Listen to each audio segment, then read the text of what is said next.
Hi, this is the second video from the Chapter 2 discussions about perception. This video is related to self-disclosure. We'll be reviewing factors influencing self-disclosure, rewards and dangers of self-disclosure, and guidelines for making and receiving it. So the factors influencing self-disclosure would be, of course, who you are, as in your personality. Are you a more open person or a little bit more of a guarded person? What culture you are from, your gender, who is your listener? As we know, depending on who you're listening to, who is listening to you, you might be more open in particular situations. And of course, the topic and the channel. Remember, channel has to do with how the message is getting there. So one channel could be a face-to-face interaction, like this picture would get at, or the channel could be something like on some kind of online or social media channel. So Johari window is this visual conceptualization about how we may self-disclose. So the open self is just that. It's information that someone who knows me may already know something about me. I know it, somebody else will know it, or it's information I've already shared. The blind self is information I don't really know about myself very well, but other people are aware of it. The hidden self, this is also related to self-disclosure. Hidden means I'm not willing yet to disclose it to other people. And then, of course, it's unknown, things I may not be aware of myself and, of course, others. Now, what's important is they always show this window, this visual concept, in equal panes. But if you think about it, in different communication contexts, we're going to have different sized panes, window panes. So, for example, in my workplace, with my students, my open self window pane is probably going to be a little bit smaller, and it should be, right? And my hidden self might be a bigger window pane. So it doesn't have to be perfectly equal. It's going to have different sizes based on the context. This is just kind of a visual idea of, again, what influences self-disclosure, who's our listener, what's the topic, and what's the channel. If I have a group of best friends surrounding me, I might be pretty open and have more self-disclosure, as well as the depth of the self-disclosure being more significant. And if I have, of course, the topic, if I'm talking about my family life, well, if I'm at work, I'm probably not talking about my family life in great depth. And then, of course, the channel. And you probably wouldn't be surprised to learn that some people are more open on social networks, especially if they aren't using their real names. So what are some of the rewards of self-disclosure? The intrapersonal part of it is better self-knowledge. Perhaps you've had a discussion with someone or self-disclosed some information, and maybe they reciprocate. And as you listen to them and as you're talking to them as well, you're learning a little bit more about yourself. You're learning a little bit more about how you react to things and how you feel about things. And sometimes we can be surprised by what we learn about ourselves based on our language choices. We have stronger coping abilities. Sometimes self-disclosure, it's referred to as the catharsis that can happen that expression of getting something off my chest.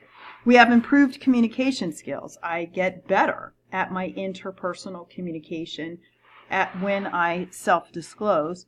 And I can sometimes make myself understood.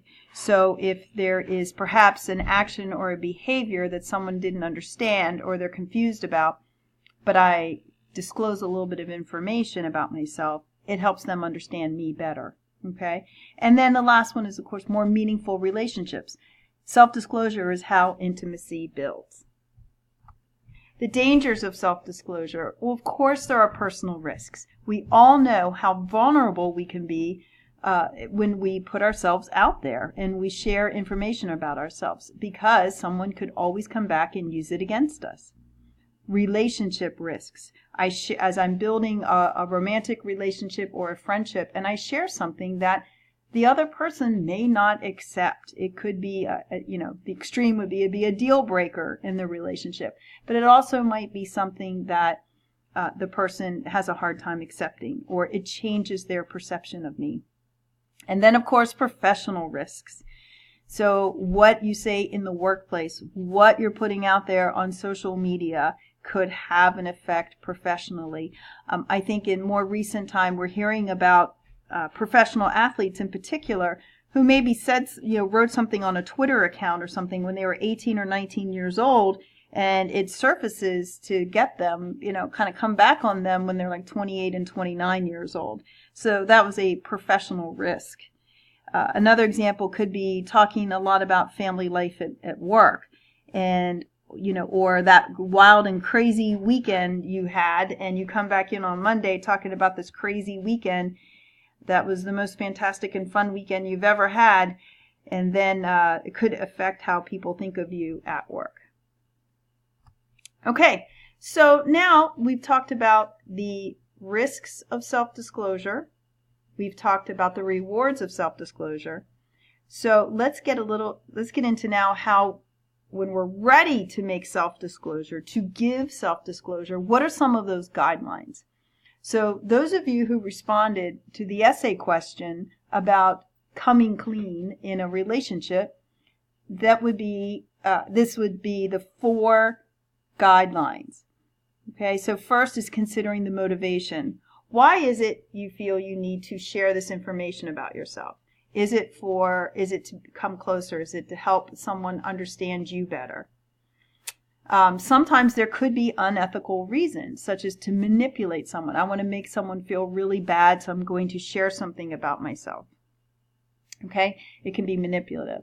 Consider the self-disclosure of the other person. If you realize that the other person is sharing a little bit about themselves, it's perfectly acceptable to reciprocate, meaning to share also a little bit about yourself.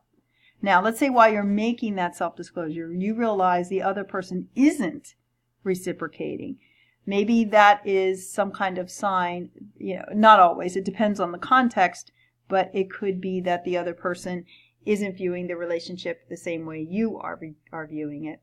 The other thing too, maybe it's not the appropriate time to self-disclose. If someone's talking about something very serious, you may not want to come across that you're talking about yourself. So the last one is, the last 2, I already got into it a little bit about the appropriateness of self-disclosure. Is it the right timing? Have you ever, that expression, whoa, too much too soon, right? TMI, too much information. So is it appropriate for the other person to hear it? Is it the right timing? Timing can also have to do with, I have something really important to tell you, and so I drop it on you in the hallway between classes. Boom. Here you go. Here's this big piece of self-disclosure I'm dropping on you, and now we both have to walk away and go to class. Yeah, so maybe that wasn't the appropriate time. Okay, and could there be any burdens on the person for self-disclosure? So sometimes we can drop things that are pretty heavy on someone. Did we put an unnecessary burden on the other? An example of a burden, let's say you're friends with a couple. So you are equal friends with both people in the relationship. So person A in the relationship comes to you because they cheated on the other and they feel terrible about it. And they unburden themselves. They feel better because they have talked to you about it. And they feel terrible. They're not ever going to do it again. And thank you so much for listening. Person A walks away, and then you're kind of sitting there like, what do I do with this? What is your responsibility? You're thinking to yourself. Is it, do you tell person B? Do you keep the disclosure of person A? So that could be an example of a burden. Okay, and guidelines for receiving self-disclosure. So now I am on the receiving end. Someone is sharing information with me. Okay, so of course, effective listening skills. That's something we get into in chapter 3 about active listening. Eye contact, supportive vocal sounds like aha and support and reinforce the self-disclosure. Now, it's not always possible to agree with the person. Maybe it's a behavior or an action that it's okay for the other person, it's not for you. You could still be supportive of the fact that they're talking about it. You can reinforce that the person is sharing it with you. If you are willing to reciprocate, if it's something you can, and keeping the self-disclosure confidential. I had someone a long time ago describe self-disclosure as a gift, and I've never forgotten that analogy. If someone gives me a gift, something that was important to them, it is not then mine to give to somebody else. So keeping self-disclosure confidential is crucial. And if you look at it as in this person gave me this gift of trust, maybe that's something that could help you. When, of course, would you not keep it confidential? Of course, if someone's in danger, if there's a reason, you have to tell a third party. Okay, and then don't use the self-disclosure against the other person. Throw it back on them later. Okay, so I do have this link here. Consider the idea of self-disclosure, impression management, and hidden and open self. So I have this scene linked for you where you clicked on the video. So it's just kind of a goofy scene, but anyway, no one uses their filters is what it comes down to. Everything is very open. I also have a video link to an old 80s TV show called Cheers, where there is a scene of self-disclosure. Okay, so just as a reminder, there are the factors that influence self-disclosure. There are rewards and dangers to making self-disclosure. And we also reviewed the guidelines for giving or making self-disclosure and the 4 guidelines for receiving self-disclosure.